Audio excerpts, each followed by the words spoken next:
दोस्तों, मैं आप लोगों को अजनारा का पार्क दिखाता हूँ। जो मतलब पार्क बना हुआ है जो फेरियर के लिए, जो उनके बच्चे खेलते हैं शाम के टाइम में। देखो ये पार्क है, ये अजनारा का पार्क है। ये यहाँ से लेकर वहाँ तक है। अब बाकी पल्ले साइड जाऊँगा तो दिखेगा मुझे। ये बहुत बढ़िया पार्क है ये मुझे। ये बच्चे हैं तो उनके लिए तो पार्क चाहिए, माँ बाप आते हैं उनके लिए भी पार्क चाहिए। स्विमिंग पूल भी है नहाने वाला।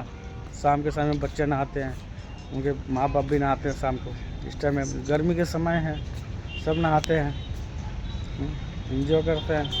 इनके पास भाई पैसा भी है, इनके लिए पैसा माने रखता है। पैसा तो हमारे लिए भी माने रखता है, ऐसा नहीं है पैसा हमारे लिए माने नहीं रखता। मैंने भाई इज्जत से बढ़ के है ना, पैसा नहीं है। अगर तुम्हारे पास इज्जत है, अब पैसा नहीं है, तो किसी से तुम पैसे ले सकते हो। अब तुम्हारे पास पैसा है, इज्जत नहीं है, तो पैसा कोई काम का नहीं है दोस्त, कोई काम का नहीं। मेरी सोच ये है, इसलिए मैं गांव के आदमी हूँ, तो मेरी सोच ये है। इज्जत के साथ साथ पैसा भी होना चाहिए। पैसा है तुम्हारे पास तो जो भूखे लोग हैं उनको खाना खिलाओ, जिनके बेटी को हो रही है शादी उनके बेटी शादी करो। पूरा पैसा मत दो, 50,000 दे दो, 1 लाख दे दो, 20,000 दे दो, तुम्हारी जितनी है उसे उतने हिसाब से दे दो। जिसके घर बन रहे हैं, 5 लाख के घर बन रहे हैं तो उसमें 50,000 1 लाख दे दो, हेल्प कर दो।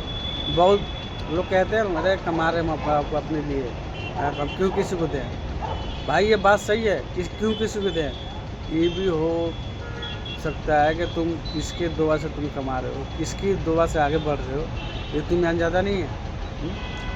ऊपर वाला किसके नसीब से तुम्हें दे रहा है ये तुम्हें पता नहीं है, उसको छीनने में ना 1 मिनट नहीं लगेगा, 1 मिनट भी। बड़े बड़े आदमी को मैंने देखा हूँ कि ज़मीन पाते हुए। भाई आगे बढ़ो, मतलब ज़मीन कभी मत छोड़ो, ज़मीन से जुड़ के रहो। और ज़मीन से जो जुड़ के रहता है वो हमेशा सक्सेस रहता है, हमेशा आगे बढ़ता है।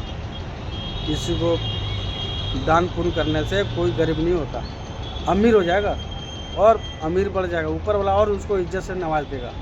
क्यों कि जिसको तुम मदद करते हो वो दुआ देता है, बद्दुआ नहीं देता। समझ गए? बद्दुआ कौन लोग देते हैं? जैसे तुम खाना खा रहे हो, वो भूखा मर रहा है और उसके घर के बगल में का अमीर है और उसी घर के बगल में गरीब है, तुम उसको नहीं कर रहे हो मदद, तो वो देता है बद्दुआ। देखो इतने बड़े बिल्डिंग हो गए, कभी हमें पूछने भी नहीं आता कि हम खा रहे हैं कि पी रहे हैं कि नहीं। समझिए, उसको बद्दुआ जाता है लग। तो मेरे भाई, तुम्हारे आस पड़ोस में कोई भी दिखे ना, उसको करो मदद। समझिए।